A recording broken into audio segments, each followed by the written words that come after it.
All right. It looks like we are live. What is going on, Hive? Welcome back to another live stream here on Boss Attorney Bree channel, the Hive, as we like to call it. How is everyone doing this lovely Tuesday? We are pretty a little late, but pretty much on time. Happy to be here. Today we have two cases that we're going to dive into. You can kind of look at the thumbnail and tell that we're going to be covering another story about Kanye West, who is getting sued by yet another employee of his Donda Academy.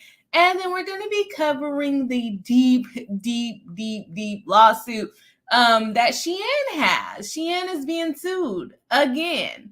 And there's a lot of information in this lawsuit. It's so much information in this lawsuit. We're not going to be able to cover it all today, but we are going to start looking into it and see what's going on there. Let me know if you guys are familiar with Shein. Do you shop at Shein? I know we have a lot of lady followers here on the Bree Hive. And so basically what Shein is I think we've covered this case before, or not this case, but this company before, revolving around trademark. And today we're covering it revolving around copyright. But it's basically a kind of fast fashion website where a lot of people order clothes from, especially like when you're going on vacation. I know I ordered some things from there for my honeymoon. And it has a lot of cute stuff on there. It really does have a lot of cute stuff on there, but there's all these allegations about it being fast fashion and the fact that Shein is copying smaller businesses. And that's what we're going to be covering today. The copying smaller businesses. Is this finally what is going to put the nail in Shein's coffin? Let me know. Do y'all watch try-on hauls? Or what do you think about Shein? But before we get all into that, if you don't know who I am Boss Attorney Bree, and here on this channel, we cover celebrity lawsuits, trademark lawsuits, copyright lawsuits, and whatever the heck we feel like covering. And today, we are going to be covering one celebrity lawsuit and one copyright lawsuit, and we're going to dive deep into those, figure out what's going on. I really want to know what their copyright claims are, because generally for Shein, you can't really have a copyright for like clothing design. So we're going to see what it is. But before we do that, I want to jump into the chat and see who is here watching live. If you're watching on the replay, go ahead and drop it in the comment section that you are part of the replay crew. And yeah, let's get into seeing who's here live. All right. We have Summer Butterfly saying hello, everyone, early as always. Nice to see you again. We have Z Seltzer, a member of the channel, giving us a waving pink hand. Welcome into the channel. Nice to see you. I don't think we've had you live for a minute there. Tanya D saying good evening, Bree Hive. Hello, another member and moderator of the channel. Nice to see you here live. Parallel Jen says hi, hello, welcome in, nice to have you here. J Michael RN, another member of the channel, saying hey, hello, welcome into the live stream. Let me know if you guys know about these cases, because I just find random stuff and like this looks interesting. Let me know if you've heard about it. Let me know if you're interested in it, of course, because we're covering it, right? Kimmy Locker, another member of the channel, saying hello, Bree and Hive. Hello, welcome back into the live stream. Nice to see you. Tanya D saying you are on time today. I am on time. I was really on time. I was sitting here at 6:30 and I was like, I want some Carmex. And then I couldn't find it. So, had to opt for some lotion. So hopefully my lips are not ashy. But yes, we are on time today. I had some time today. See, Celsius says, hi, Bree. We'll be on mute for a bit because other stuff will replay for catch up. Not a problem. It is nice to have you here on the live stream in general. So it is okay if you don't comment, although we do like to hear your opinion. Tanya D says J. Michael and Kimmy giving a waving pink hand to them. And then Tanya D also says, I never know how to pronounce it. I hear it pronounced 3 different ways. Right. When it first came out, I was calling it Shein. But then you get on the internet and they say it's called Shein because it's supposed to stand for like she's in, like she's, in season, I guess, hot topic kind of girl, like she's it. That's what I take it as, but I'm going to be calling it Shein for this live stream, and hopefully I don't start calling it Shein in the middle of it because I am telling you guys, this complaint is super, super long. And like I said, we're not going to get through the whole thing. It's 52 pages, and we are not sitting on live stream reading that. But if we have to come back to it, we definitely will when I have some more time to look at it. All right, so we got the peeps here live.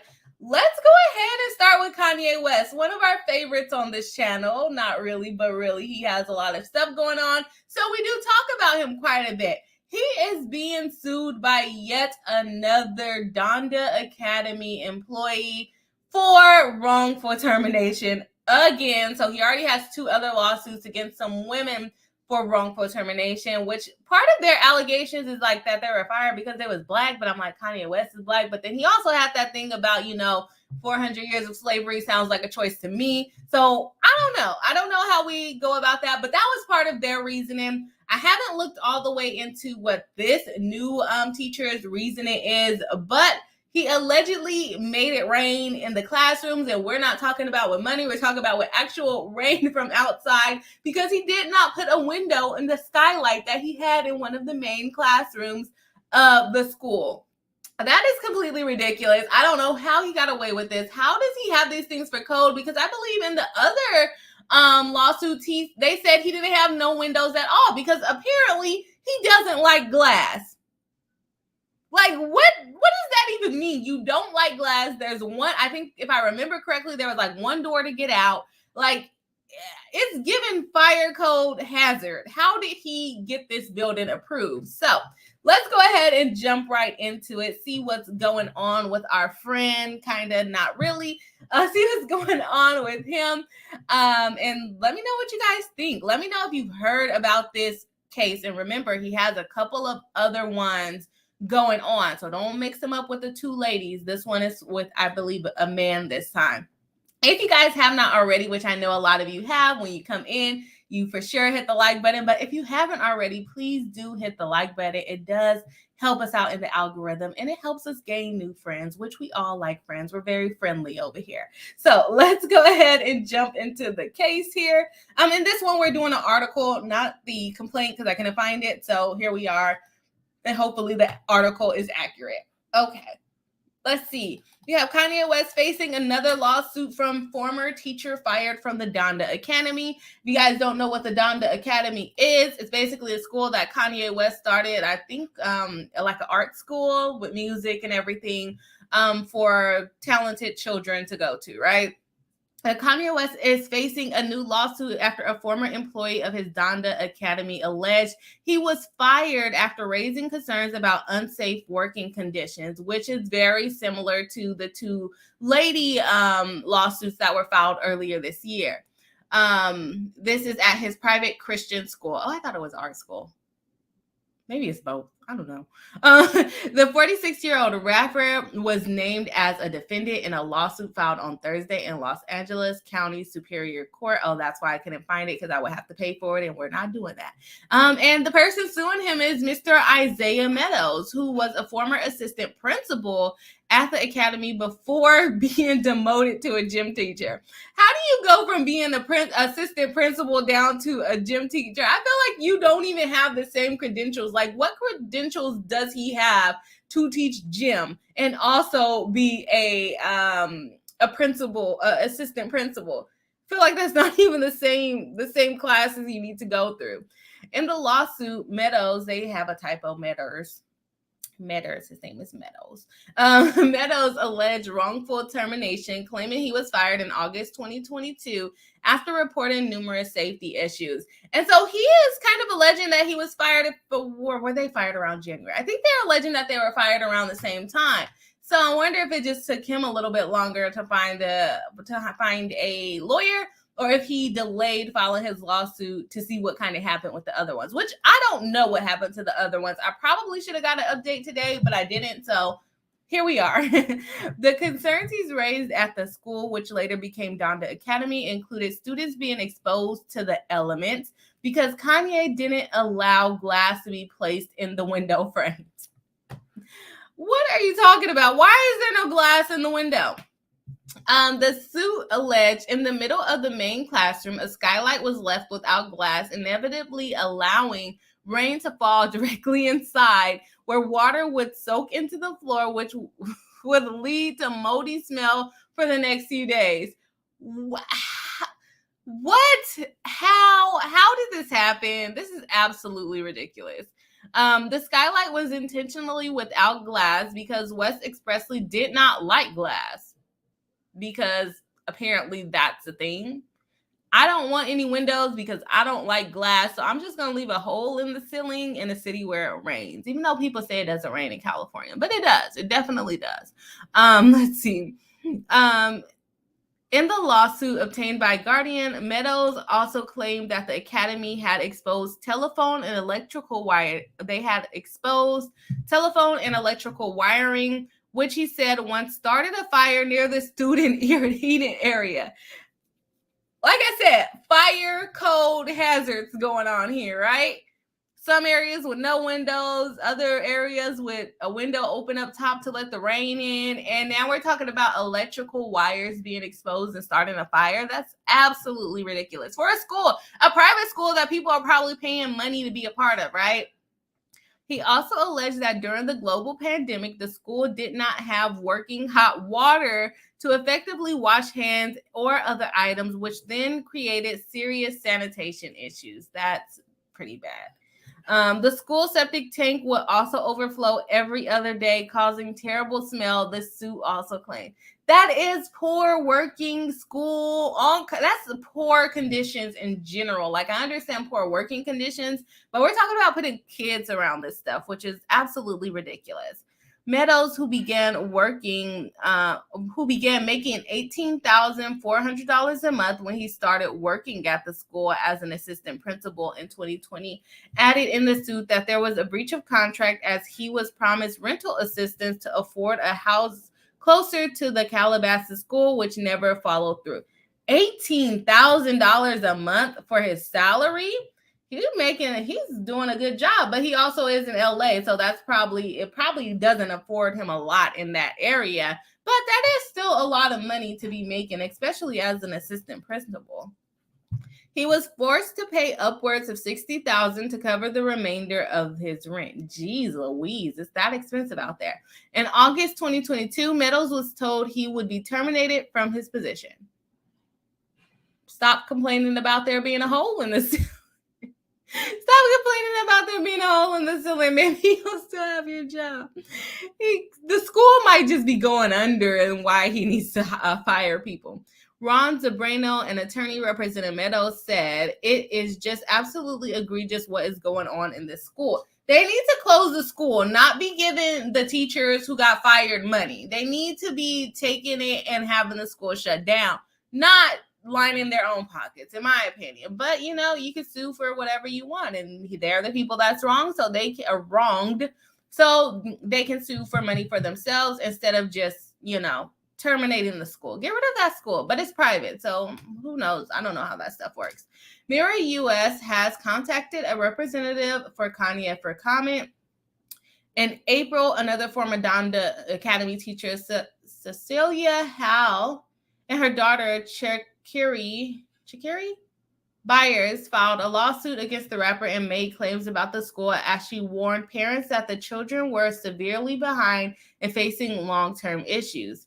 Howley and Byers complained to Donda Academy's principal in early 2023 that the school had unlawful educational practices. However, it alleged that the principal called Byers and Haley aggressive and facilitated stereotypes about African American women as being confrontational simply for doing their job, according to the lawsuit. They were both fired on March 3rd, 2023, and given no reason for the termination, according to the court documents. Kanye has yet to comment on this. Okay, so I thought they were fired last year, but apparently they were fired this year. So they filed their lawsuit before he filed his lawsuit. And maybe he saw theirs was going forward and said, you know what, I'm gonna file mine. That's what it's looking like to me. So, yes, we have Kanye West. Kanye West with another lawsuit about his school. I'm wondering if not everyone, but any of the teachers that are fired from the school, are they going to bring similar kind of lawsuits? Is this going to end up like a class action kind of thing if it gets to more than 25 people? Yeah, he's apparently not creating the best conditions. They're saying best working conditions, but at the end of the day, they're adults, so I don't really care about them that much. But these conditions are what children are in. They're supposed to be learning. I guess it was a mother and a daughter, did not realize that was the relationship between the two ladies that filed. But they're saying the kids are falling behind. That I would be very distracted if the middle of my classroom was raining as well. So I wouldn't be surprised. And I mean, not to say you need to go to college, but Kanye West promotes being a college dropout, or he promotes that himself was a college dropout. And I'm pretty sure this school is really based around music and the arts, if I'm not mistaken.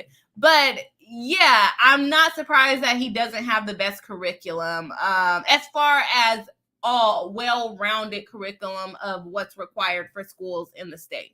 So I don't know. How do you guys feel about the case?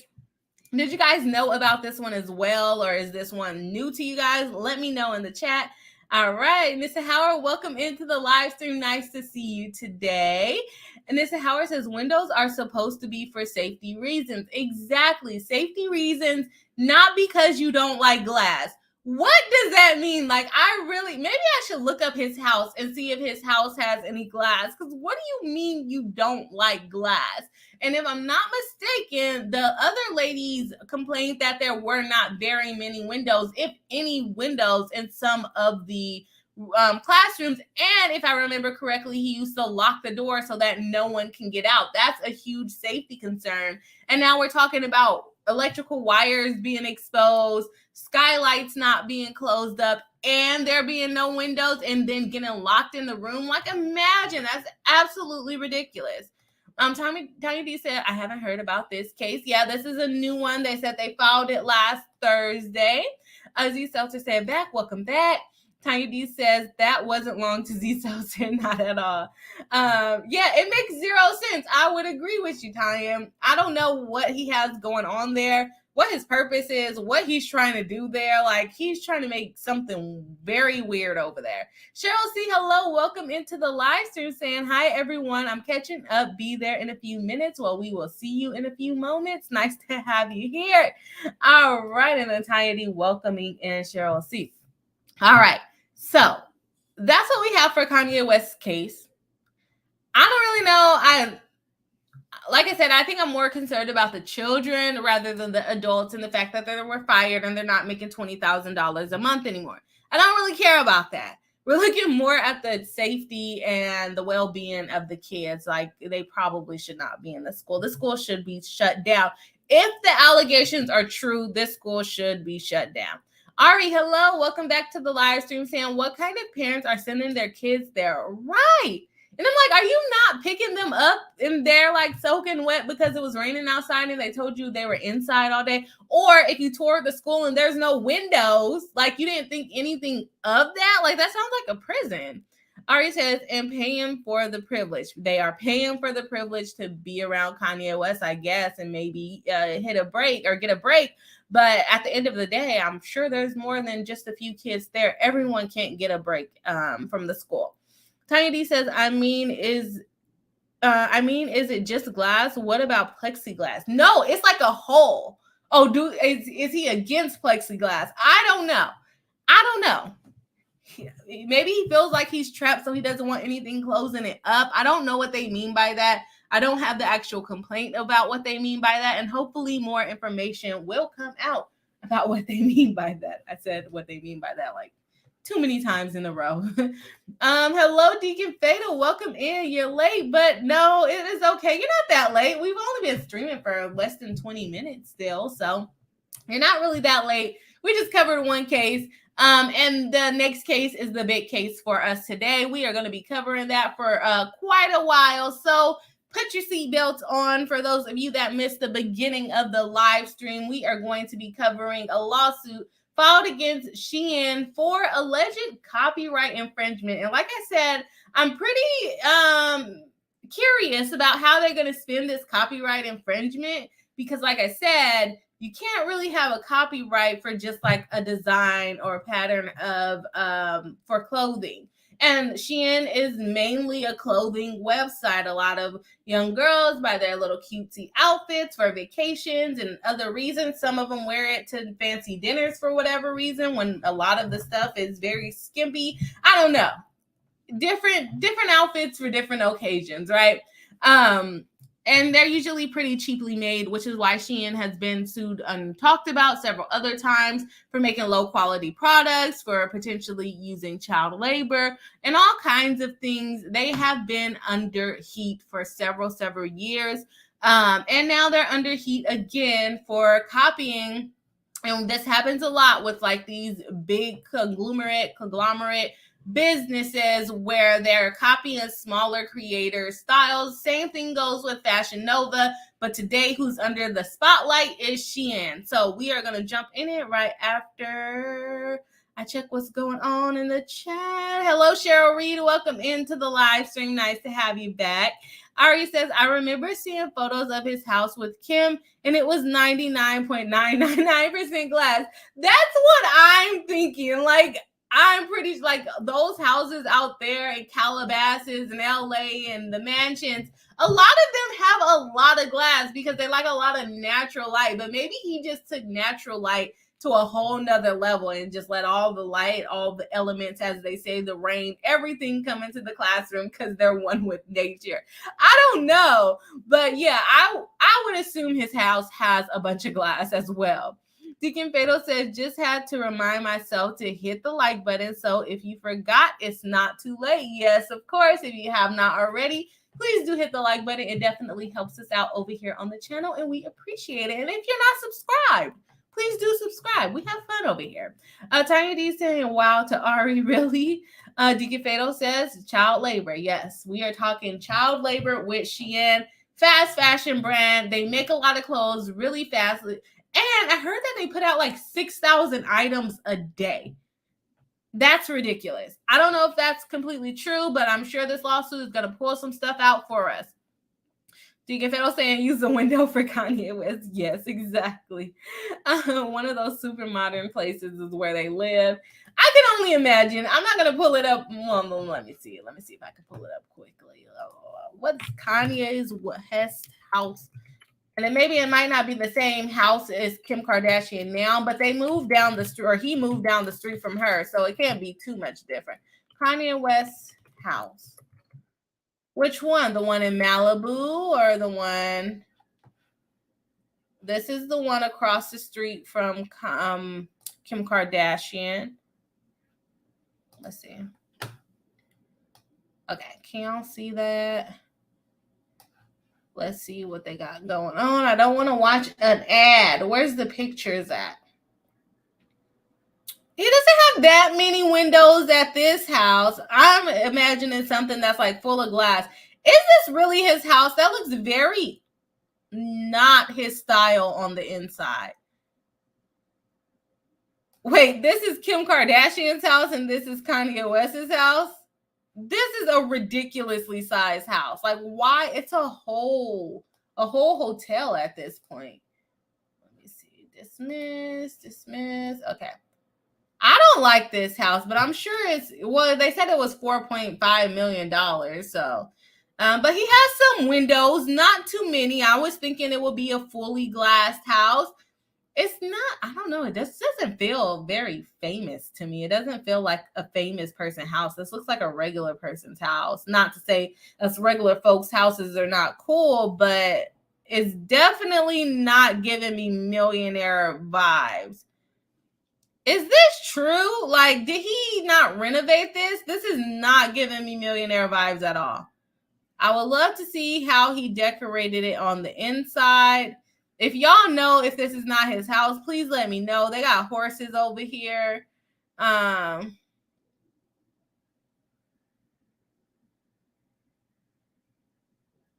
Okay, there's one in Malibu. And that one's $57 million. Did he just buy this one to be close to the kids? Because I don't. Well, he did like ranches. That is true. His Wyoming ranches. Let's see what this Malibu one is like.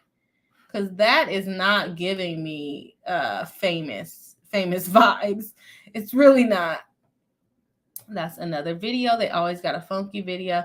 This one, maybe this is what he tried to make his freaking school look like. This one doesn't have windows. Let's see. Is this an ad? Oh, this is not what I want to watch. Where did the picture go?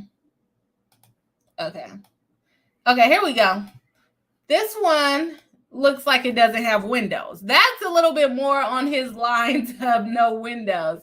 Look at this tiny little window here. This has shades all in it. Did he really buy this house? $57 million is wild. Okay, that's the only picture they have of that one. But I think the gray house looks a little bit more his style, although still small and not really giving millionaire vibes to me. I don't have $1 million, so I wouldn't know what millionaires buy. So whatever he floats his boat. But that house that they're saying is across the street from Kim Kardashian, that looks like a regular house. It's not giving me famous people vibes. But like I said, I'm not a famous people, so I guess it doesn't really matter. It doesn't really matter. Let's see here. We got Love, Dream, and Peach. Hello, welcome into the live stream. Nice to see you here. Oh, it's Kat on a different stream. Welcome in. Cheryl C says, I'm still a bit behind, but if you don't like windows, build a darn prison with no windows, not a school. What the hell? Yes, it sounds like a prison to me as well. It sounds like a prison. Deacon Fado says, I've been paying more attention to the cases in Alabama, so forgive me for not caring about what this family is doing to themselves. Yeah, no, you don't have to care about it. It's just very interesting to see what they have going on. Like, you're literally having a school for children and you don't have windows. It's a little wild. Ari says, oh, that's not the one I was thinking of. Hers probably does. That is his house. Let's see. Kim Kardashian's compound is what I would call that. Let's see. Maybe after he moved out from with her, he's like, I don't ever want to see a window again. It reminds me of her. The window reminds me of her. I just never know which one is correct. Okay, here's a Malibu one for her. Now this, well, I don't even know if these are windows. These might be open too, like he likes it. These might be open. Like all these big spaces. Oh, no, they're windows, but you can open and close them, and you're looking right at the water. That's nice. Now, this is giving me millionaire vibes, unlike whatever Kanye West had going on. This is the one in Malibu, and she's selling it for $99 million. That's ridiculous. Lots of windows when you're working out and everything. Lots and lots of open space, but maybe he likes this vibe. No window, just push the window back so you can just walk right outside. Okay. That's one of her houses. I'm sure she has plenty more houses, but that seems more of the vibe to me for the Kardashians and Kanye West. Deacon Fiddle says it looks like a hotel. Deacon Fiddle says the Donda school, his Donda Academy is the school that he started. Hot mess. Yes, it is a hot mess. Deacon Fiddle says, okay, a school without windows is a compound. Is that really coldish? It is. It's freaking Kanye West, though. What can we say? I'm not trying to buy that ghost mansion. Not a ghost mansion. Okay, let's go ahead and jump into our case with Shein. Let's talk about cheap fashion and what they're doing to upset the designers. The designers that put a lot of work, effort, charge a lot more money, and then their designs are being recreated for way cheaper, so they're losing out on money. So let's go ahead and check it out. Boom, boom, boom. All right. Let's make this a tad bit bigger. We are in the Central District of California, the Western Division. We have Krista Perry, an individual, with Larissa Martinez, an individual, and Jay Barron, another individual, versus Shein Distribution Corporation and Road Get Business Pte. Limited. Zoe Top Business Company Limited, and Doe's 1 through 2, meaning if they forgot to name anyone, they can bring them and add them to this lawsuit later on. Plaintiff Krista Perry, Larissa Martinez, and Jay Barron hereby bring this complaint against defendant Shein and the subsidiaries as follows. Let's see. It just says complaint. Complaint for what? It's just a complaint. Okay. For all the scrutiny given to TikTok, it's surprising that Congress has not considered more dramatic action against the Chinese fast fashion giant. I need to start reading these before I get on live stream, because what does TikTok have to do with a Shein other than them being both Chinese companies? I don't know if that was necessary shade. I don't know about that. Let's go on. Let's go. Like, what? The brand sells more clothing than any other in the world, and recently raised capital at a staggering $100 billion valuation, which is crazy because a lot of their items are like under $20. That's crazy, but they sell so much. Like, even when I bought from Shein for my honeymoon, I probably spent like $400 before returning like $100 worth of it. So still, they got like $300 out of me for my honeymoon, and some of the stuff I haven't even worn still, other than like trying it on, right? Like TikTok, it's going to tell us why they're comparing it to TikTok. Like TikTok, Shein's business model depends on collecting a shocking amount of data from its customers. Okay. Which is then reverse engineers into fashion trends. Shein is actually a greater societal threat than TikTok. If y'all hate TikTok, just say that. Because this case is not even against TikTok, and y'all done brought them up 5 times already. Because it contributes mightily to serious problems beyond data security and privacy, such as environmental damage, sweatshops or worse, labor conditions, tax avoidance, child safety, as well as the subject of this lawsuit, large-scale and systematic intellectual property theft from U.S. designers, large and small. Worse, there is every worry that Shein high-tech business model described below will spread and lead other industries on the race to the bottom. There's already a lot of talk going on about fast fashion brands just kind of, and I don't even know if we want to just say the fast fashion brands, because I feel like even when you get designer things, those are still very cheaply made and potentially made with materials that are not the best, and that could be damaging the environment as well. But a lot of focus goes onto the fast fashion brands because they are mass producing and pretty much can sell thousands and thousands of units, while the more expensive brands, even though they may be made with the same cheap material, maybe a little bit better material, they're not selling as many because they're so expensive, and a lot of normal people cannot afford to buy those things. But things like Shein, a lot of normal people can afford to buy it because, like I said, everything varies from like under $20. I think the most expensive thing that I bought from there was like $35, and that was my whole wedding dress. Yeah, I wore a Shein wedding dress as well. So, hey, they might have to sue me too. I don't know. One wonders why what is effectively the world's third most vulnerable. Let's go on. Come on, computer, please don't freeze on me today. One of the world's most private company doesn't do more to shed its outlaw status. Nike devotes unlimited resource to avoiding any hint of sweatshop conditions or other supply chain scandals, while Shein somehow survives grave reports of slave labor and unsafe children's clothing, as explained below. It turns out that avoiding direct blame is another key aspect of Shein's business model, as a decentralized structure often allows it to plausibly redirect blame to third parties as if they were independent, when in fact they are closely controlled by Shein. More to the point, Shein widely discussed misconduct generates enough upside that it is worth the public relation damage. So far, bad press has obviously not taken Shein down, and that is the truth, because there's so many videos about Shein and the fact that it has such negative effects and bad business practices and potential child labor, and yet they are still moving. They're still doing good. And I would have to probably put that to the fact that it is very affordable, and it allows people that don't make as much money as rich people to still buy clothing that they can wear, still look fancy, although it is cheap. And a lot of people don't look into it because, like I said, I just gave them $300 this year. So let's see, where were we at?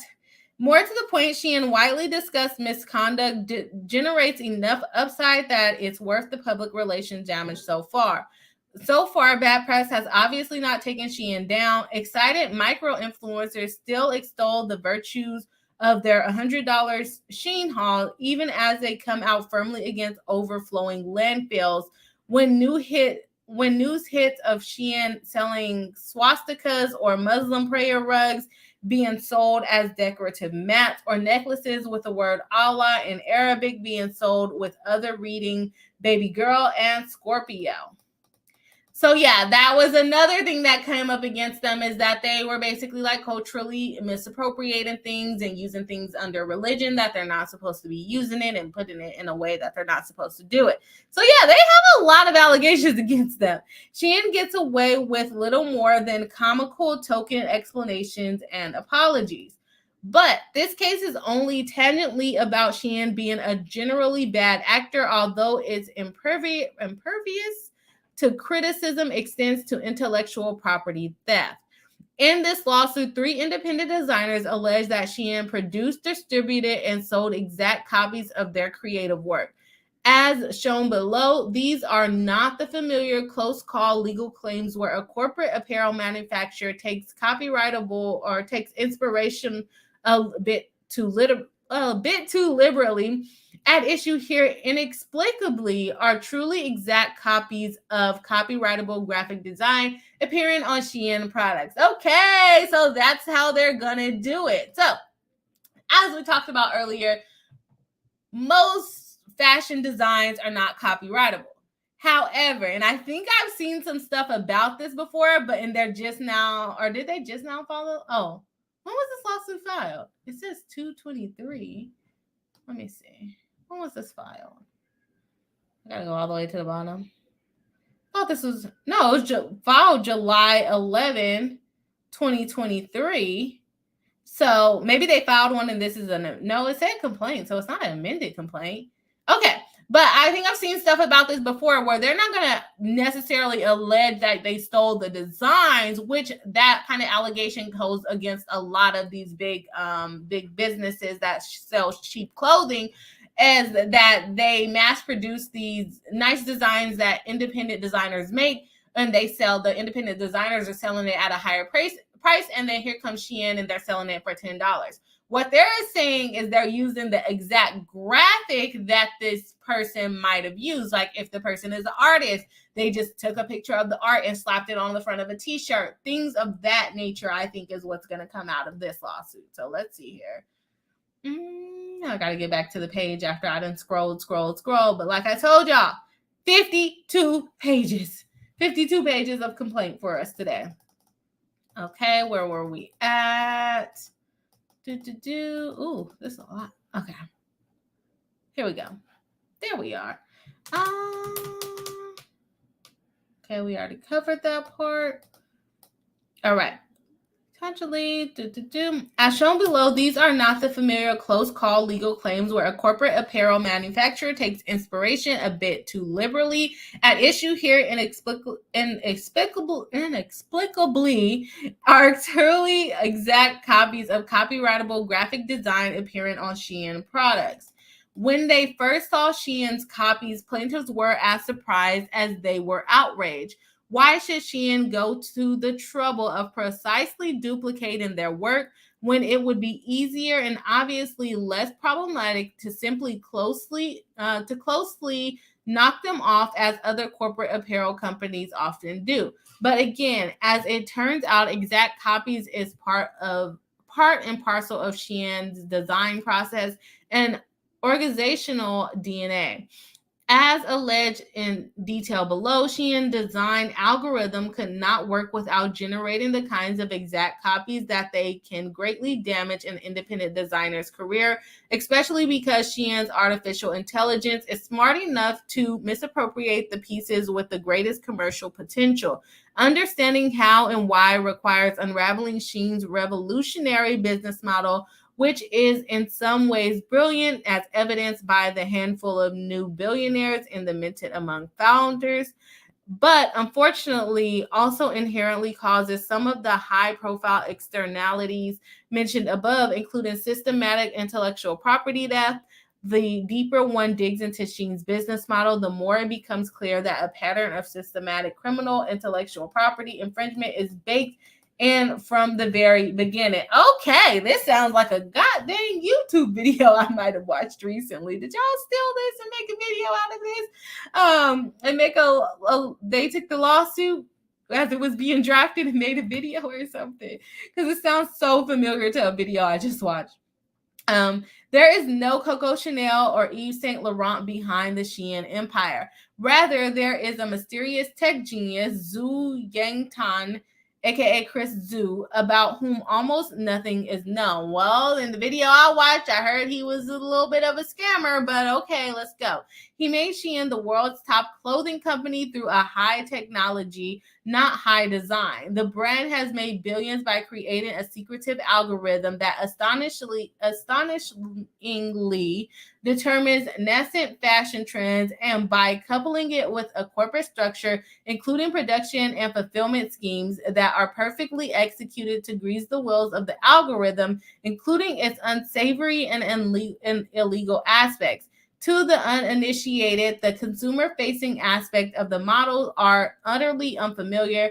Thousands of new items are often for sale every day for prices low enough to render the garments truly disposable. Yet even at this incredible volume and low price, enough of Shein's pieces are so up to the minute trendy as to keep armies of young people eagerly combing through the app for potential purchases. This is a daily activity for Shein fans.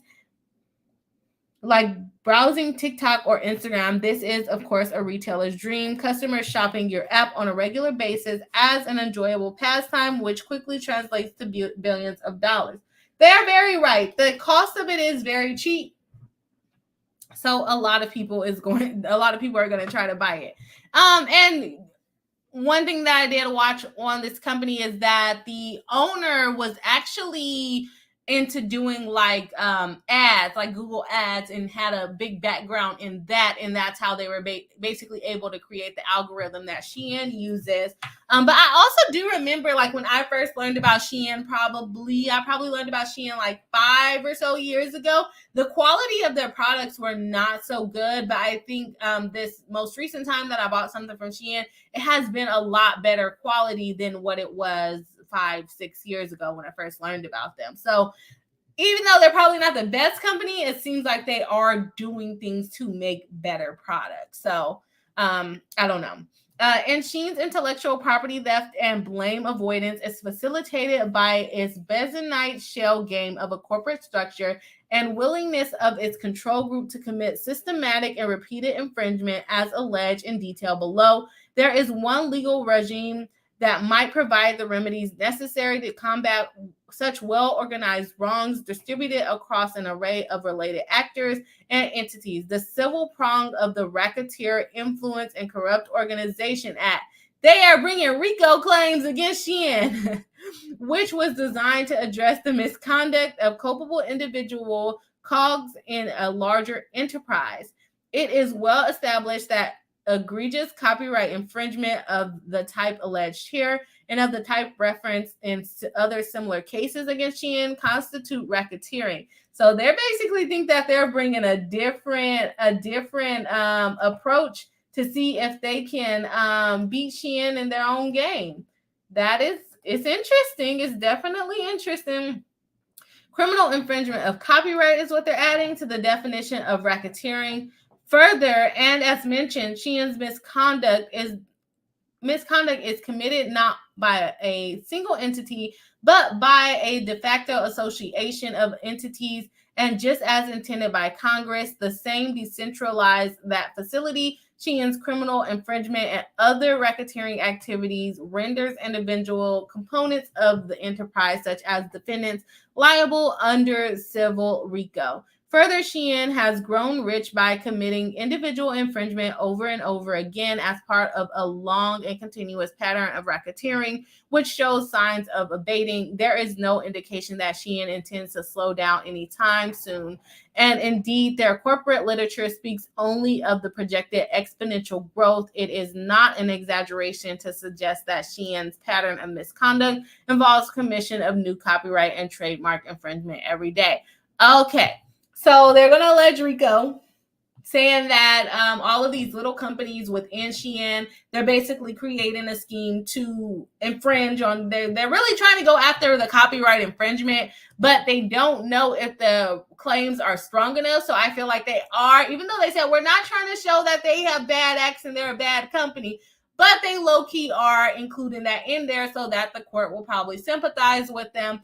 So that we might think, hey, yeah, they are a pretty bad company. Why are they doing those kind of things? Now, Shein, for those of you who do not know, they're kind of like an Amazon for clothing. Yes, of course, they do have some items that are Shein brand, but there are also other sellers on the website as well. And so basically what this company or what these plaintiffs are trying to say is that it is actually Shein copying them by allowing the products to be on their website. And with RICO, you have to allege that they created that common scheme to have the RICO charge go on. But I don't know if they're going to be able to do that because, like I said, it's like Amazon. You just have different sellers on there. They're trying to get their products sold. They may be copying someone, they may be not, but with a volume of items that's coming on to Shein, I can see how something like this happened. I had a client where this happened with like Ross stores and I forget what the other discount store was. And when I reached out to them, they were like, oh, wow, we didn't know this was a trademark, even though you're supposed to look. We didn't know that somebody owned this, so we'll get rid of it as soon as possible. Shein probably, although not the best defense, probably has the same thing going on. They're releasing 6,000 items a day. And I'm saying 6,000 because that's what I heard before, but this lawsuit says thousands. But I'm going to go with probably around 5,000 to 6,000 items per day. How does anyone track all of those, compare that to everybody on the internet? I don't know if the RICO charge is going to stick. We're calling it a charge, but this is a civil lawsuit, so it's not a charge. But yeah, let me go ahead and jump into the chat and see what the peeps have to say.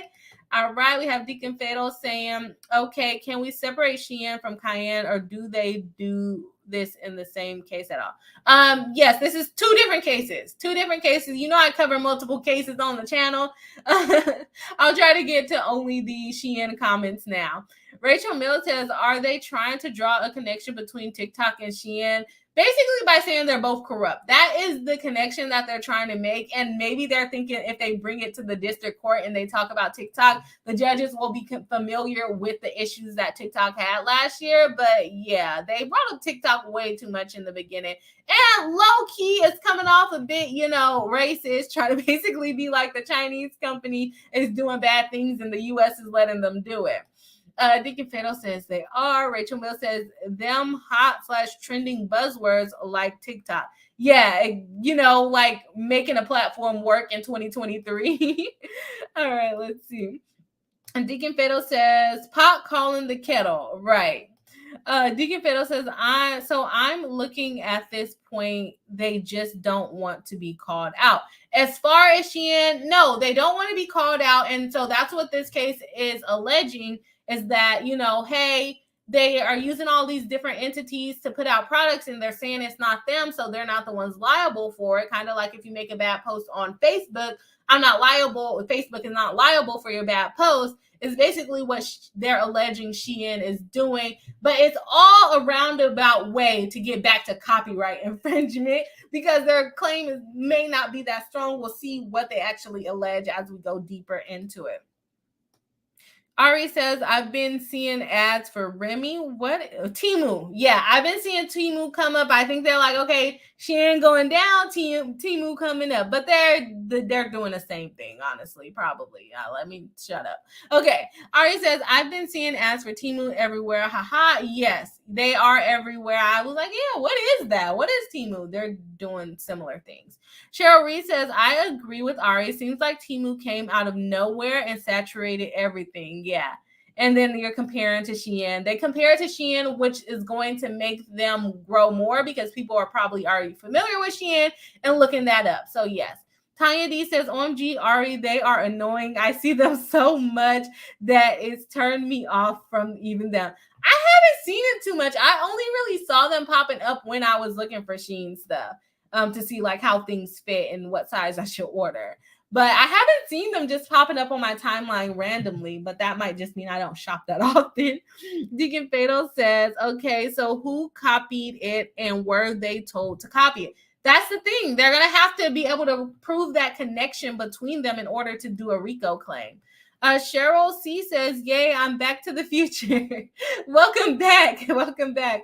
Now Bree sounds like she is talking in slow mode. I know. I hate that about going fast forward and then you catch up and then now it's like slow. And I feel like I talk fast on a regular basis, so I don't even know how you guys watch it on slow mode, but maybe I just feel like I'm talking fast because I'm the one talking. I don't know. Ari says, my phone is fighting me today. I used to order from Shein, but I stopped. It's the haul culture and instant gratification that's so addicting. That is so true. And the thing is, it's like you can make so many cute outfits for very cheap, but then some of the stuff you get, it's not really even fitting how you wanted to order it to fit. So some of the stuff is really cheap. Some of the stuff is better quality, I would say. So you just kind of have to be careful. But like you said, instant gratification of being trendy, cute, whatever you might want to call it. Deacon Fiddle says, so Google can be involved with this too. What do you mean? Like how they be running ads on us? Like, what do you mean they can be involved? They fit the motive for a RICO charge. This is a civil case. There is no charges being brought, but yes, we are probably going to keep calling it a RICO charge because we do what we want on this channel. Dicky Fero says, now fun story. My mom used to make her own bell bottoms that took some freaking time. Yes, and let's say she made like these super unique bell bottoms and she ain't got a hold of that. Oh yeah, they're going to sell it on their website for like $10, even if your mom's selling it for like $100. Ari says, I remember reading about a Black artist who created some BLM protest art of a chalk outline of the body on the sidewalk, and Shein put it on a phone case. Yes, that I did see that controversy as well.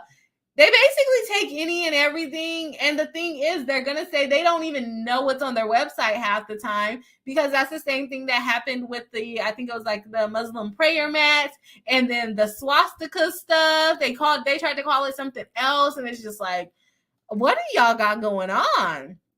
And that would be copyright infringement. If he made the art and, it was unique and whatever it is, that would be considered copyright infringement because they basically took his art and put it onto something else. Deacon Fero says, I think the only thing TikTok could be blamed for is perfume. Really? Rachel Mills says, do they also use Pinterest? I don't know. For Shein? I don't know. Deacon Fero says, do you know how much lovely fragrance I have learned from that clock app? No, I don't know. What pops up on my timeline is Am I the A-hole? Because that's what I watch. And I put a lot of watch time into Am I the A-hole? Ari says to Cheryl Reed, I think they called Shein out and Shein gave a cookie cutter apology and but didn't pay any money as far as I know. I missed this. Cheryl Reed says, did the artist sue? Yes, these are the artists suing. So I think at one point they did give some of them some money and take the things down. And like Ari said, give the apology, but then they put it right back up or just copied a different version of it, if I remember correctly. Deacon Beto says, now to me, you talk normal. No.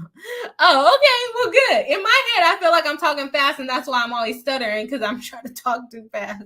Jazzy G says, yeah, some don't last as far as the product. Yeah, that is true. Yes, Ada. Am I the a-hole? I think that's what you're referring to. Ari says, but they're kind of notorious for stealing from smaller artists and designers, usually people of color, and then having their own factories whip up the products. All they get is a slap on the wrist, if that. And that's the hard part. Like I said earlier, a lot of designs you cannot copyright. Now, what these people are alleging is, like, if it's a photo, a picture of art that they have, and they're slapping it on a t-shirt, yes, that would be copyright infringement. But making a dress with a cutout over here and a diamond over here, or whatever design that we come up with, that's not necessarily copyright infringement, because it's going to be considered clothing, which would not design, which is not going to be protectable by copyright or trademark or anything of that nature. You can have product design, but that doesn't usually apply to things like clothes. That's going to apply to, like, Crumble's cookie box or Nike Jordan shoe, whatever it is, but it's not going to apply to clothing items. And so, yes, it sucks. It's a slap on the wrist. They don't really lose anything from it.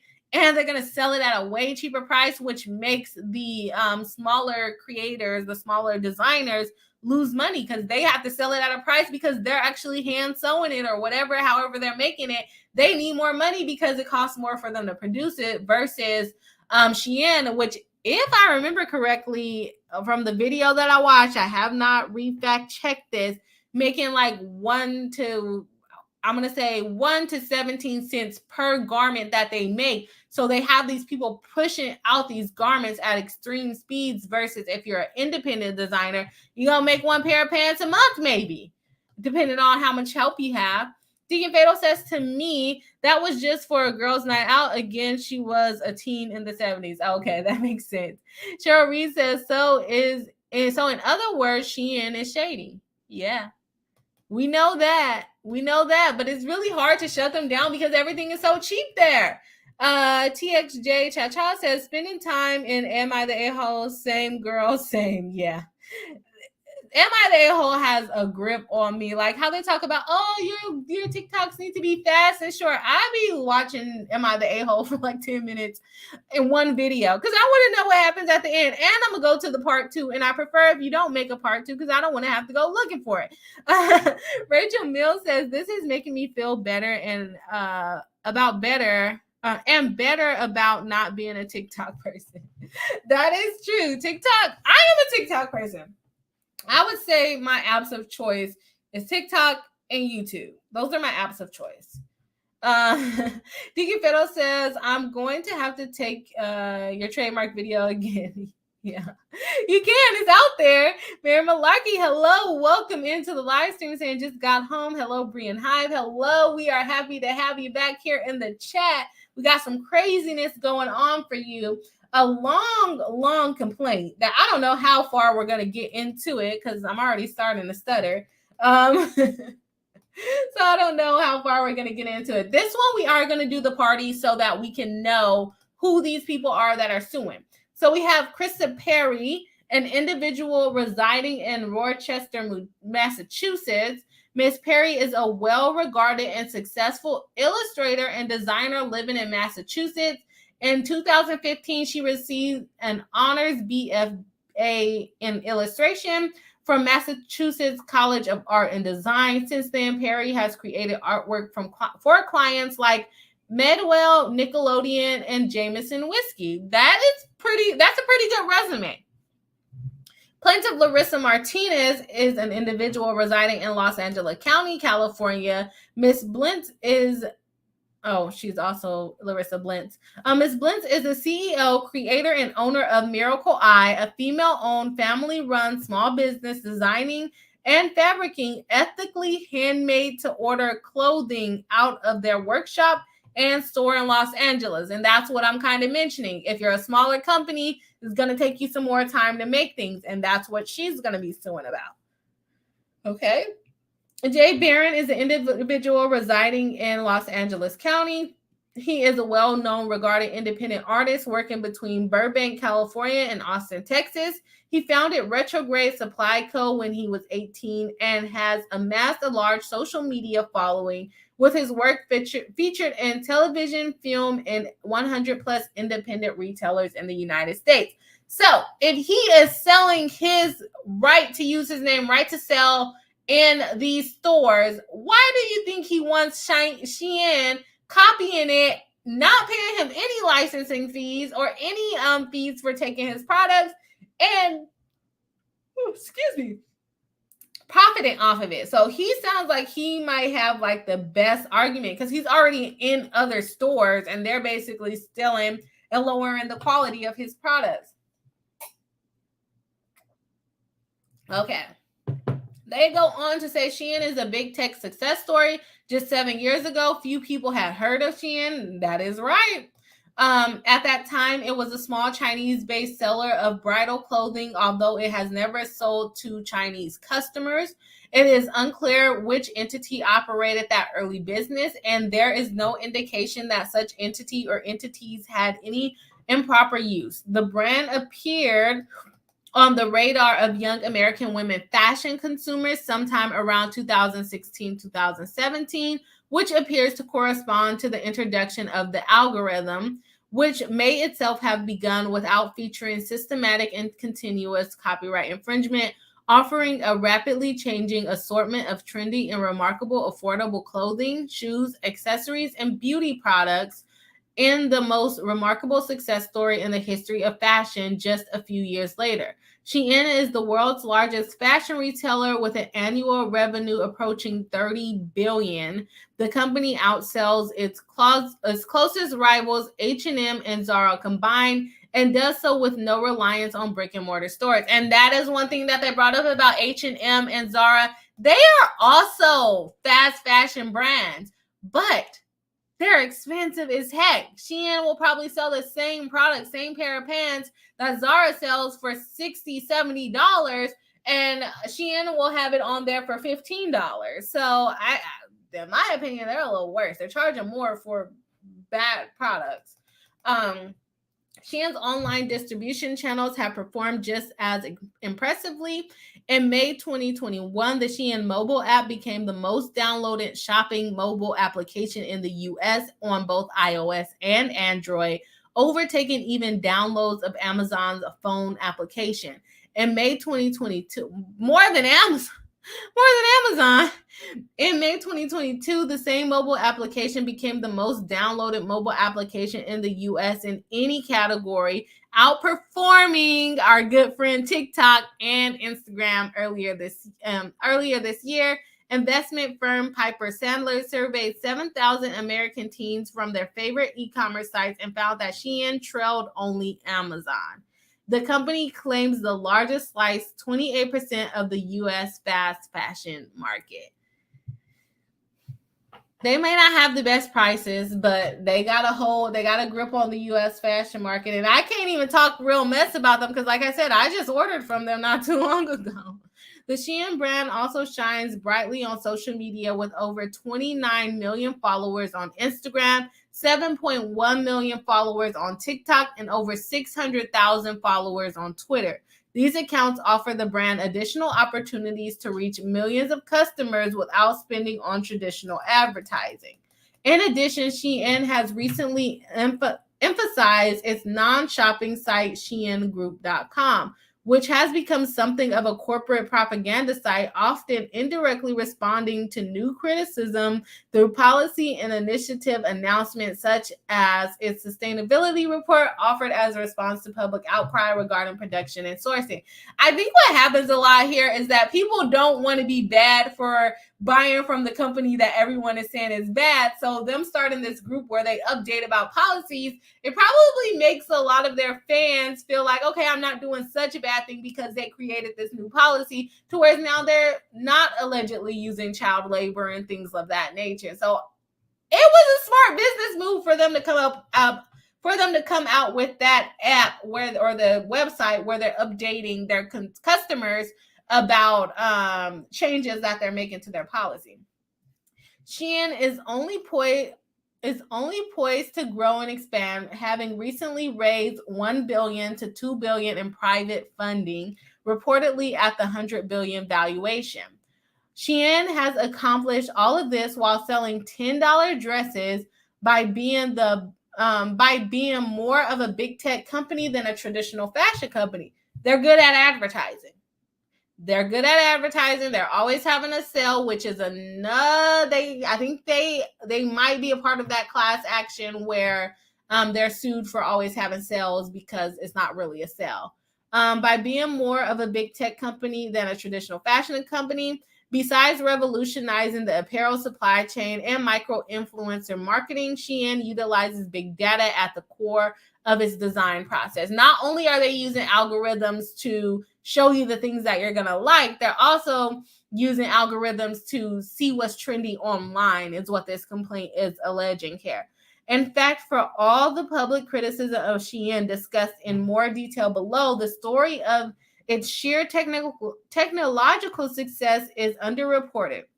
Shein became the world's top clothier through the deft use of artificial intelligence and an algorithm. The algorithm has handedly bested every human attempt to consistently design desirable clothing. A new corporate apparel company can spend millions on trend forecasting firms, designers, and consultants, but obviously none has achieved anything close to Shein's success.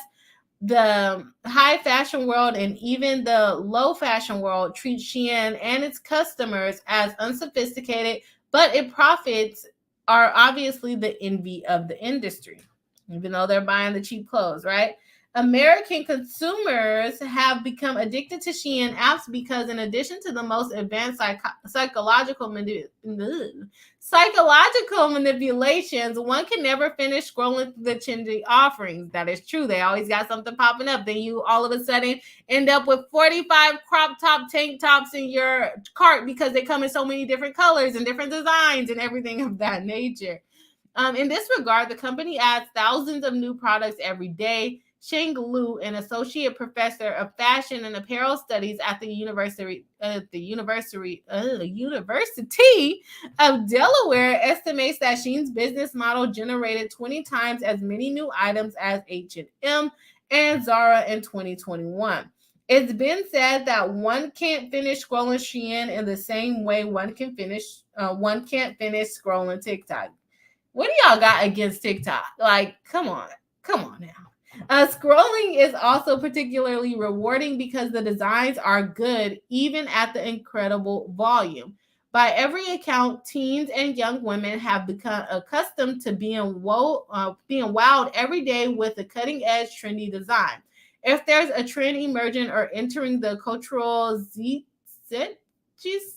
I don't know how to say that, Shein is already on it before anyone has even realized it was developing. Shein openly boasts that it accomplishes the incredible feature through use of super sophisticated technology as opposed to the aesthetic prowess of its designers. Certainly, Shein's designs being so good is due in some degree to intellectual property misappropriation on information and belief. Most of their merit derives from minds of other designers whose permission is never obtained or even sought. But whatever the reason, thousands of young women are scrolling through the Shein app at its very moment for entertainment and education, but also to perhaps spot a $7 skirt or $9 rug that can't be lived without. And the thing with it, like I said, you are copying designs and you can't really sue for that. Pictures on products, sure, but designs of clothing, you can't really sue for that. Shein somehow manages to thrive despite grave criticism. So let's go ahead and jump into the criticisms they have gotten into. Then I'm going to try to get into the intellectual property, and then we'll go through the causes of actions.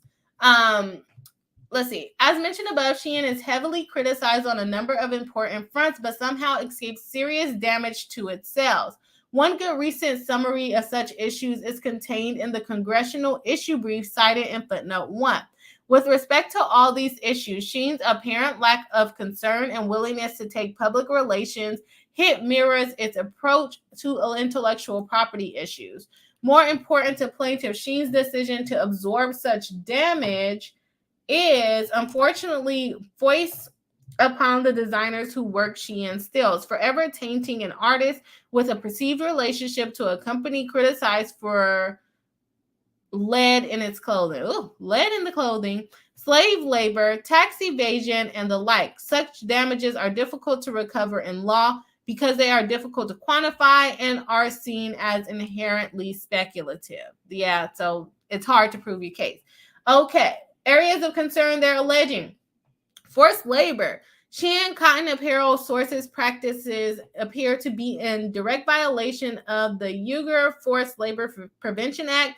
As Shein was denying wrongdoing, Bloomberg used high tech of its own to prove its transgression. In late 2022, the news organization used climate and weather signature of cotton fabrics used in Shein's clothing to determine they were originated in Shanghai or I might be saying the wrong thing. I don't know.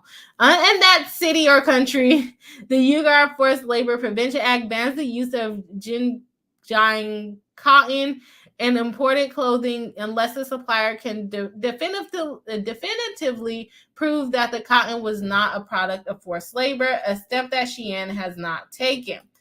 Other labor violations. Outside of concerns about forced labor, a 2022 investigation by Channel 4 found a pattern of labor practice violations at Shein's affiliated factories in Guangzhou. Reuters reported in 2021 that Shein made false statements and lacked disclosures regarding its labor conditions in violation of the UK's Modern Slavery Act.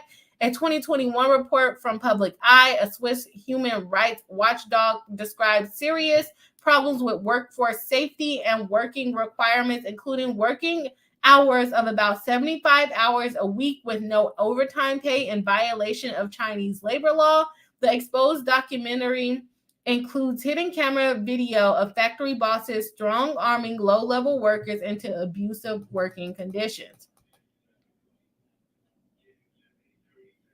Health hazards. The environmental and health impacts of Shein products are also facing scrutiny. A media investigation found Shein clothing material containing high levels of potentially hazardous chemicals, including lead per PFA and phthalates.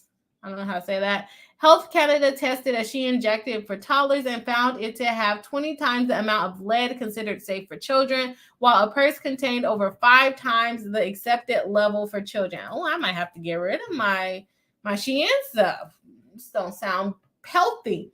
The environmental impact. The UN Environmental Program estimates that due to a high volume of output, the fashion industry is responsible for 10% of annual global carbon emissions, more than all international flights and maritime shipping combined.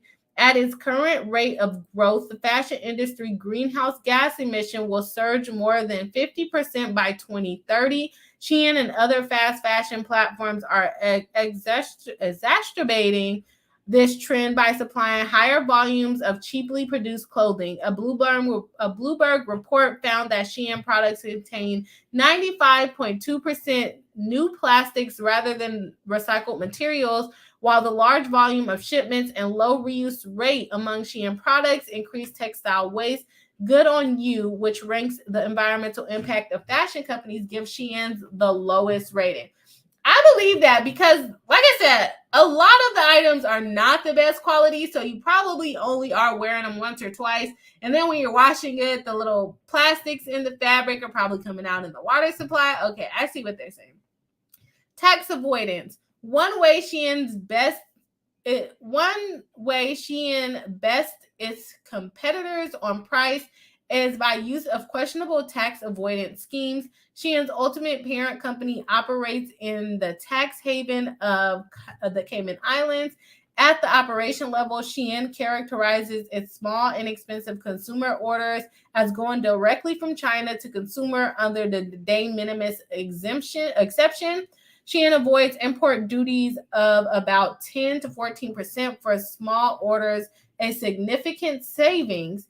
Analysts for Morgan Stanley calculate its tax advantages allow the company to undercut its competitors' prices by between 15 and 20%, which is probably why they sell the same cheap items than Zara and H&M for a lot less. As bad as these practices are in isolation, they are far worse in their totality. Shein's low prices achieved through exploitative labor practices effectively render Shein's clothing disposable, which fills landfills. It further destroys any secondhand market for its clothing because, I mean, it's going to have a hole in it after 3 or 4 wears because it is impossible to beat Shein's original prices. These practices spur competitors to follow suit or lose market share, driving a race to the bottom. Indeed, Shein already has a prominent and widely successful copycat rival called, what you guys said earlier, Temu, which Shein has sued in U.S. District Court because y'all are copying my business model. All right, and then it goes into the intellectual property, which is the next part that we needed to get into. But how long is this? It's pretty long. Okay, we might have to cover this on a different day. Okay, we won't go into the racketeering stuff today, but we'll do the intellectual property because that's what we wanted to check out today.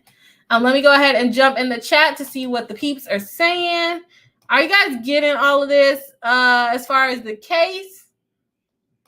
Okay, Amy Evans says a few people here. Sad Bree is so fun. Oh, thank you very much. Welcome into the live stream. Yeah, no, we have fun with our group of people. I took some time off, so it's going to take some time to grow back with the viewers, but we're happy to have you here. TXJ Cha says, were they the ones who started sponsoring clothing hauls from beauty YouTubers, then moving to the other communities? I don't know if they started it, but they definitely participated in it. I don't know if it's directly beauty influencers, but I know just kind of like lifestyle influencers definitely are still doing Shein hauls for sure. Deacon Fatal says to me, I think I just bought some graduation dress from them because they're cheap and it's cute. And a lot of times we do need things just for one occasion because, I mean, with social media and everything else going on, you don't want to be caught in the same thing twice. You want to pretend like we're Kim Kardashian, but without the tape. Get it together, B. Right. So you don't want to be like you're wearing a graduation dress. You're probably not going to wear it again. So it makes sense as to why it's happening. Cha-Cha says, I wonder how accurate the change in the policy, though. They can say they don't use child labor, etc., or they pay labor fairly and they still produce as much as cheap. Agree. They can say it, and the thing is to make the people that supported them not feel as bad. Are they actually doing it? We may never know, right? Nissa Howard says, oops, didn't mean to type that. No, I think I missed it. Oh, the you. Deacon Beto says, I'm going to have to look into this more because I want to wear jeans. You want to wear the jeans from here? It's cheap. It's cheap and it's very appealing. But with all the stuff they're putting into it that allegedly they're finding in it, it does sound very dangerous. But are the more expensive brand not including those things in it? Is everything in our world just dangerous at this point is my question. Jazzy G says, it's crazy how much Shein can push out. It's crazy because they have so many people working for them or companies working within them. Zidgist, I think I'm still saying that wrong. Cheryl Reed says, it's your day and accomplishments where what makes you most comfortable. I think that's supposed to say. Ari says, it's pronounced zeitgeist. It's okay. It's okay. I'm not going to say it right. Hey, boo, I'm a ghost. Nice to see you again today. Hope you're having a lovely Tuesday. Ari says, beat me to it. I mean, Tiny D was saying too, Ari beat me to it. Deacon Fatal says, just want to wear jeans and a t-shirt. It doesn't necessarily mean it's in every single item, but how are we supposed to sort through what has the bad stuff and what doesn't have the bad stuff? They let it into the U.S. anyways. Deacon Fatal says, oh, wow, that's I don't know what that's supposed to mean. Ari says, hearing about all these human rights abuses make it even more embarrassing that all of those TikTokers went on that sponsored brand trip to the factories. I don't even use TikTok, and I heard about that. I have not heard about that, and I kind of don't want to look it up because I don't want to give it more attention, but I have not heard about that. That they went on a trip to the factories. Crystal Harris loved Timu. I'm telling you, Timu is going to be in trouble next. Jesse G says, why would they sue Timu in the U.S. District Court? Because they're selling in the United States and they want to stop them from getting in on some of their market share. As we just read, they have the largest market share within, is it the fast fashion or just fashion industry in general? So they're trying to get rid of them because Timu is competitively priced just like them. Ari says, does this filing have photo exhibits? It does down at the bottom, and I'm trying to get to it, but it's a lot of information. Like I said, this is 52 pages. We're only on page 14. Could be me because I'm reading slow, or it could be that it's just a lot of information. Tiny D says, I compare Temu with Amazon. Okay. Is it a little better? I feel like Amazon's getting a little cheap too now. Deacon Fiddle says, I am, and it's a hot mess. It's Dr. J. Hello, welcome to the party. You're saying late to the party, so I don't even know everything about what's happening, but I'm invested. I will keep listening and replay to catch up. Just had to share my excitement for this interesting case. Well, we are happy to have you here. I hope we are keeping up because it's a lot of information, but we definitely appreciate you being here today. Jazzy G cracking up. Cha-Cha saying Kim K without the tape. Yes. Kim K without the tape. We all want to be that wear at one time girl, right? Or never mind. Let me lay off the Kim K jokes. Deacon Fatal says, I will wear the dress for a nice date. Yeah, you can wear it a couple times, but I don't know. Depending on what it is, I feel like their quality goes down after like one or two wears of it. Tiny D says, make sure you all hit the like button to help out the algorithm. Yes, of course. If you have not already, please do hit the like button. It helps us out a lot over here. Cha-Cha says, oh, look up those sponsored trips. If you need a sample of propaganda vids, that's it. Use POC women too. Oh, I don't know. Do I want to be made mad tonight? I don't think so. Deacon Fatal says, unfortunately, always ask questions. Then my mom and I just watch Star Trek. Sounds like a good pastime. Okay, let's go ahead and jump into some of the intellectual property things. Then I'll try to get to some of the pictures down at the bottom. We're not going to be able to go through the RICO charges, the RICO claims in this live stream today, but maybe I'll bring it back for Thursday because this complaint is ridiculously long. Okay, Shein regularly commits the most egregious intellectual property infringement, which is baked into its business model. Intellectual property theft is also high on the list of public criticism of Shein. Here's how Congressional Issue Brief described the issue earlier this year, highlighting the Wall Street Journal's report of 50 pending intellectual property infringement suits. I did not even know they had that many lawsuits against them. Okay. Shein and other Chinese e-commerce platforms and their suppliers have been met with numerous claims that they consistently violate U.S. IP laws, with the Wall Street Journal reporting in 2022 that Shein in particular had over 50 outstanding federal cases over 3 years levied against it in alleging trademark or copyright infringement. In a June 2021 case, Airwear International, the parent company of the shoe seller of Doc Martens, filed a lawsuit against Shein for its alleged clear intent to sell counterfeits and for copying the company's design. Complaints and cases against Shein range from major U.S. designers and retailers like Ralph Lauren to independent artists who claim Shein suppliers have used their designs on Shein clothing without permission. Independent designers who earn more of their income online are particularly vulnerable as they have fewer resources with which to pursue legal action against Shein and its suppliers. So I actually see why they're bringing it as a RICO case, because it's going to make their lawsuit stand out. If they have 50 pending litigations against them for similar allegations. This is definitely making them stand out, because I have not even heard about all the 50 other lawsuits that's going on that's pending against them. I've heard about some here and there we've covered, but 50, we definitely have not covered all of that on our channel. Although its details and precise methods are secrets, it's possible to infer certain facts about Shein's algorithm by looking at its results. For example, it's impossible not to notice that Shein's process often generates products that are exact copies of the work of other designers, occasionally large ones, but more often than not independent leading designers such as plaintiffs. These designers are just the sort who might be producing the most cutting-edge designs, and being able to identify them is the gold standard of a trend forecasting company. They are also the designers least likely to be able to fight back, including through legal action. That is absolutely true. It is harder for smaller companies to sue when their rights are being violated, especially by big companies like Shein.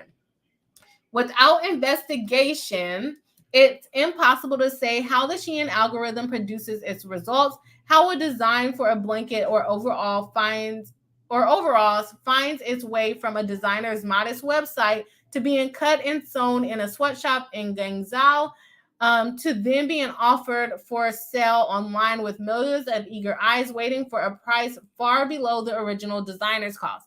Absolutely correct. It is so much cheaper to, one, produce something out of America, and you're competing with a company producing at a large scale out of America, versus you making clothing in your garage or wherever you're making it, right? So I definitely get them on that. The carbon copy infringements that are the subject of this lawsuit perfectly illustrates the illicit process. And many similar examples can be found in many other lawsuits against Shein clogging the federal courts, as well as designers legitimately venting their grievances on social media. Further, because Shein likely works hard to quickly settle cases before they are public, maybe that's why we're not hearing them, plaintiffs allege on information and belief that there are many more instances of such copying that are so far not publicly known. In all of these cases, it would have been easy enough for Shein to appropriate 95% of the aesthetic apparel of any of these works by working assiduously, as other knockoff artists do, to change the designs just enough to avoid copyright liability. Because with copyright, if you're the copyright holder, you're the person that originally created it, you have the right to reproduce it, make derivatives and things of that nature. In this case, they're basically saying you're reproducing it without our permission. Why don't you at least make it derivative enough to whereas we no longer have a copyright claim? Which that's an argument they're making for them, and maybe Shein will start doing it. But then they can't produce the things as quickly as possible. Yet still, Shein's process systematically yields the exact copy time, and again, the brazen copies constitute counterfeiting and piracy under relevant copyright and trademark statutes related case law. And the only viable explanation for the brazenness of Shein's knockoffs is Shein's policy of knowingly accept, tolerate, and even encourage and facilitate such misappropriation, as has been at least obliquely reported in some of the media accounts like this documentary or this summary.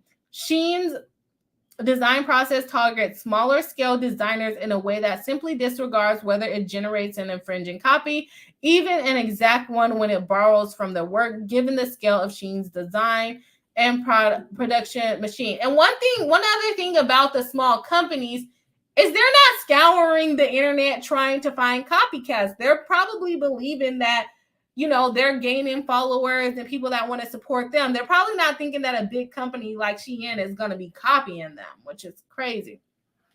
All right, let's see. Top mainstream apparel makers rely on the talent and creativity of their designers, who might very well openly take inspiration from independent designers. Feel like that happens even with other companies other than Shein. I'm going to skip around a little bit. Shein copies a small or independent designer that the most likely outcome without brand protection specialist and specialized software on the lookout. Exactly, they don't have the time to be looking if someone is copying them. Is the infringement will go unnoticed. A lot of times, yes. Under those circumstances, Shein reaps all the benefits of stealing and featuring the designs that its technology has identified as valuable enough to take. It makes sales and keeps the customers' eyes glued to Shein's site and apps for much longer and try to find out what the next big thing is going to be, right? And if consumers' demand justifies it, the items is reordered and more are sold now that the coast has been determined to be clear. If you can't fight them back, they're going to keep doing it. Trying to see if they cite any exact copycats for it. Okay. They go on to say Shein is not a single integrated entity as it portrays itself. Rather, it is an association, in fact, of decentralized constellation of entities designed to improperly avoid liability. So far for I'm not even showing y'all the screen. I'm just looking crazy reading. So far for convenience, this complaint has referred to the wrongdoer as Shein, and if it were a single business unit. That makes sense because this is how Shein refers to itself and how the entire world refers to and thinks of Shein. And indeed, there's no obvious reason for Shein to adopt structure other than the traditional parent subsidiary model used by virtually every other international retailer. Okay.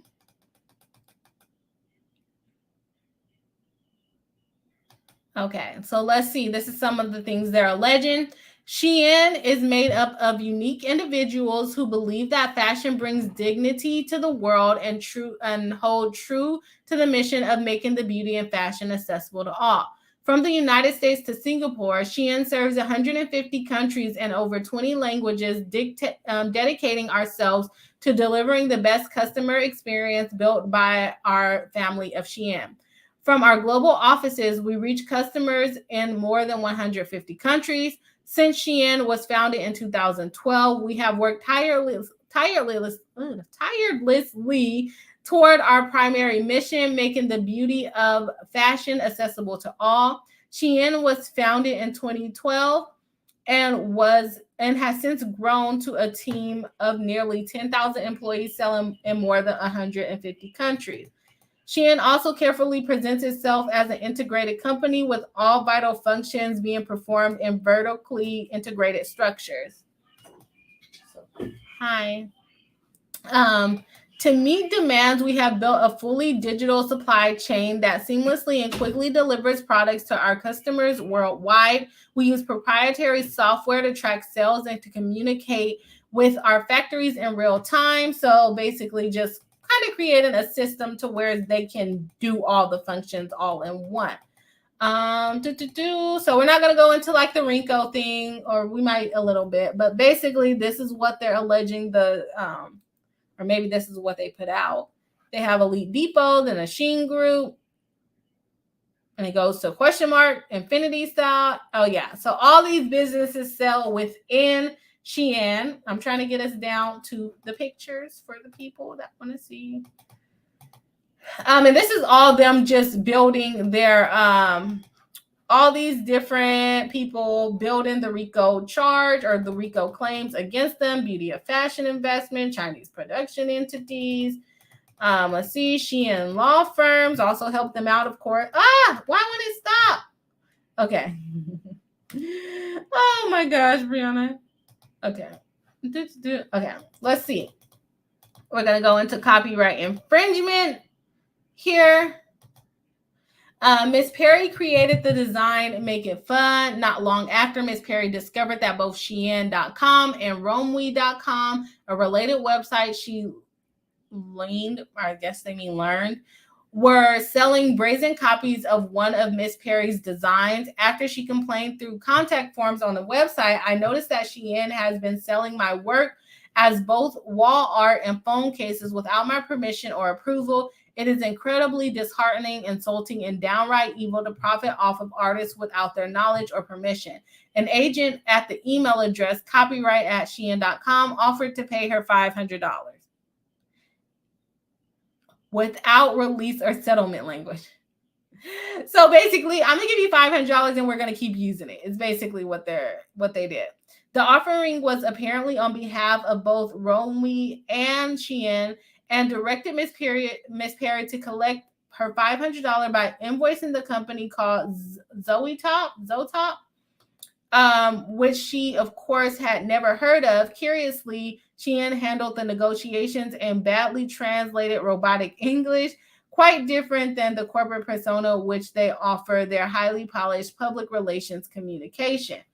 Okay, saying they respect the IP of third parties. So, yeah. Make It Fun is an original art, first created by Perry in 2016. Okay, come on. We're getting to the pictures. Okay, so this is the Make It Fun art, which is interesting.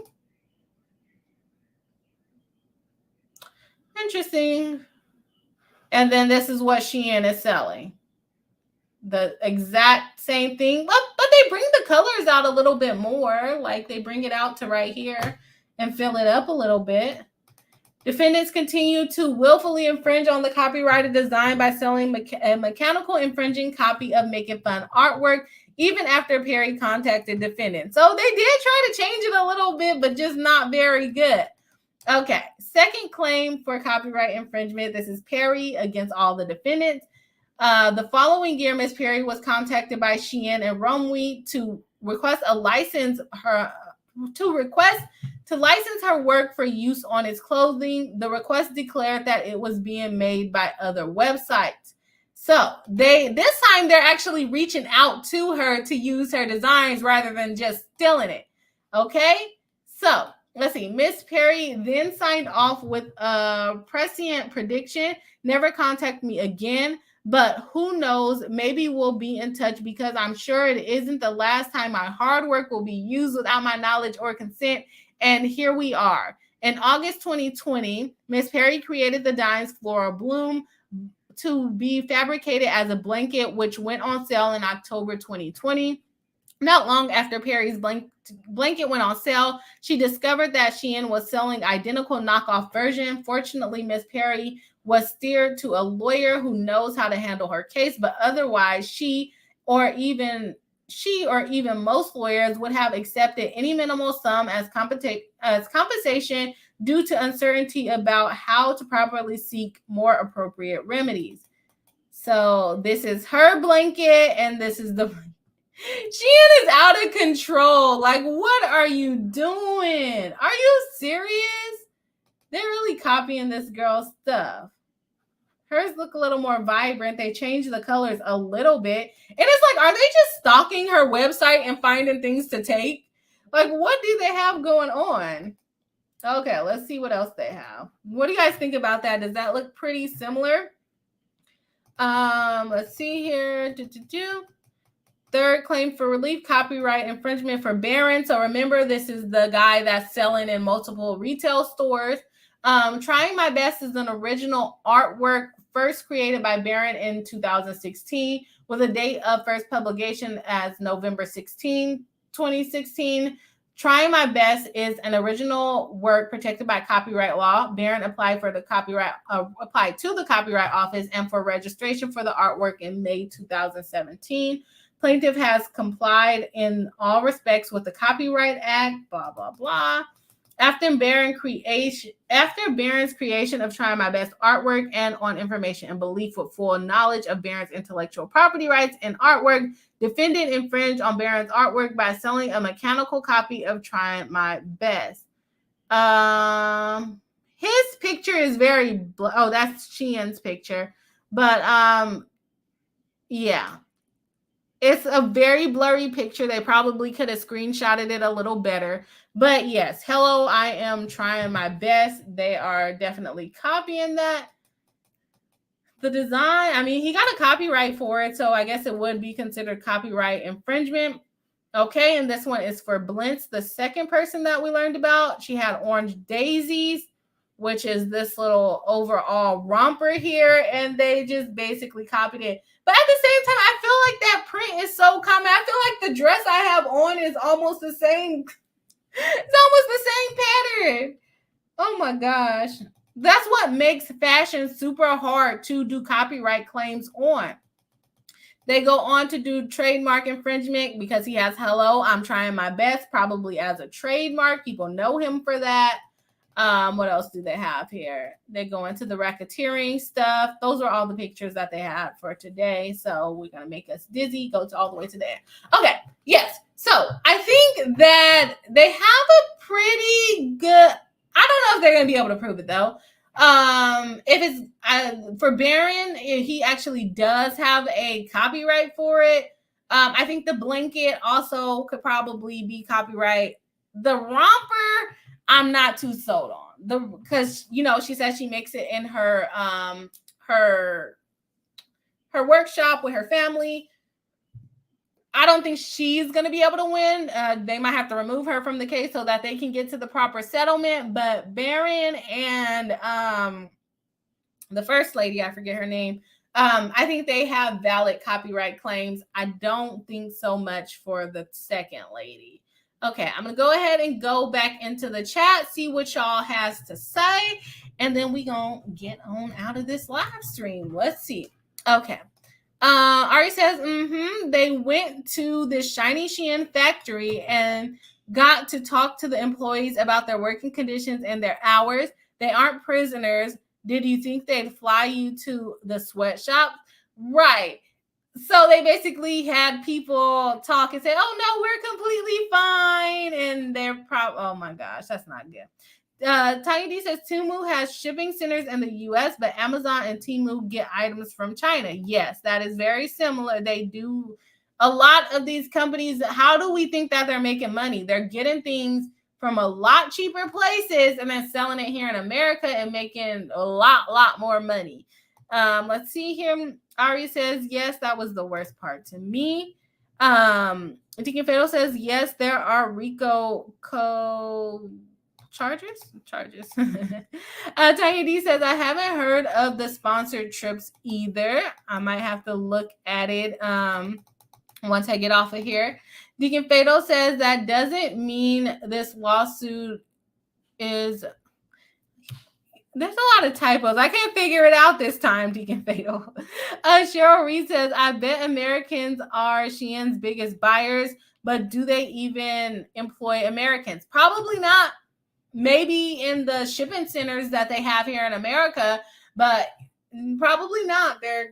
They're doing low wages in China, and then they're profiting in America and other 150 countries, apparently. Deacon Fatal says, no, they are not.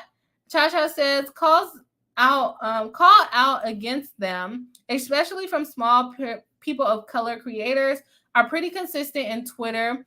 Can they do class action and this versus this company? Technically, yes, they can do a class action, but not necessarily as designers because their allegations wouldn't be close enough.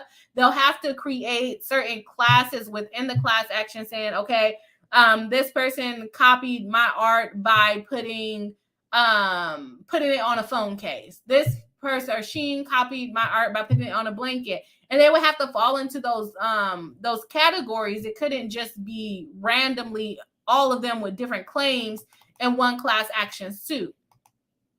Yes, it is insulting. $500. Boo Amago says $500. They're spitting in her face. Yeah, and so basically they would, if she would have accepted the $500, then they would have taken that as permission. Like, see, we paid her to license her work, and she only wanted $500. They probably pay influencers more than that to make a TikTok post, which is crazy. Cha-Cha says 500, bruh, talk about add insult to injury. Yes. Tanya says 500 is an insult. Yes, of course. Like I said, they probably pay the influencers to try on the clothes more than that. I know that sometimes they say they gave them $200 worth of credit, and then the whole person that you're stealing the art from, you're going to say, oh, here's $500. Like, no, I want $500 per piece you sell. Then they would not be in profit, right? Cha-Cha says, that's the risk of reaching out to take down your stuff, retaliation by more piracy. Yeah, because now at this point, it looks like they're keeping up with her. Like, what else cool designs does she have going on, right? Chantel, hello. Welcome to the live stream. Saying, hi, everyone. Sorry I'm late to the party. It's okay. Welcome into the party. It's almost over, but you are here, and that is what matters. Cha-Cha says, probably, especially if they sold a lot of the creator stuff. Yeah, they probably made a lot more than $500 on her stuff because it was kind of cute stuff. I'm pretty sure people bought it. Cha-Cha says, but some a-holes in there would probably or would remember the name and contact details and could be more aggressive until creators fold. Oh, yeah. I would not put that past them at all.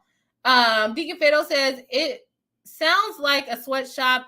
It is probably a sweatshop. Probably. Most likely. If they're producing garments for like a couple of cents per garment, then they're selling it to us for like $10. Yeah, they're profiting a lot. Let's see. Chantel says, darn, I'll just have to replay the stream. Hit the like button anyways. Yes, of course. Thank you. We love the support. Ari says, Fashion Nova walked so Shein could run. Yeah, basically. At least Fashion Nova's factories are in LA, allegedly. Allegedly. Maybe their shipping containers are in there in LA. Chacha says, I know fan artists whose arts were stolen and used in shops for merch. She asked for a takedown. They took that specific one down, but stole her whole portfolio in a week. That is ridiculous. That's what's hard about being an artist, too. A designer, an artist, any of those things. Deacon Fatal says influencers are not in unions. Unions? I'm going to go with unions. Boo Amago says, Cha-Cha, that's horrible. Was she able to get it taken down as far as the work being copied? Yeah, so Shein, I literally feel like I watched a video with almost all of these allegations. So now I'm wondering if a lot of the lawsuits kind of allege the same things and use the same facts against them. I do think bringing it as a RICO claim is very interesting because they probably are right. There are multiple companies working within that one company, and they're basically creating a scheme allegedly creating a scheme to defraud them. Do I think they're going to be able to show that they're creating a scheme to defraud them with the other fashion creators on the website producing their own items? I don't know, but probably within the same companies that are actually sharing amongst each other, like they mentioned, the Romwe and Shein and Zoto, Top, whatever they called it. They probably would be able to prove it in that, but just like the independent designers within the Shein website, I don't know if they'll be able to get that claim across. If you guys missed the beginning, we also talked about Kanye West and the fact that he is being sued by his former employee. So if you missed that, make sure you go back to the front of the live stream, catch up on that. That was a pretty quick case that we covered. This case was absolutely long, brutal. We did not read every single word on the page. We skipped around quite a bit. So if you guys are interested in looking more into the RICO aspect of things, let me know and we can cover that on Thursday. Otherwise, I'm going to be trying to find more cases for us to cover on Thursday. I am tired and about to get out of here. Thank you everyone for joining and watching live. If you have not already, please do hit the like button. If you're watching and you're not subscribed and you made it this late into the video, please do subscribe. You like us a little bit. Come on, just join the team.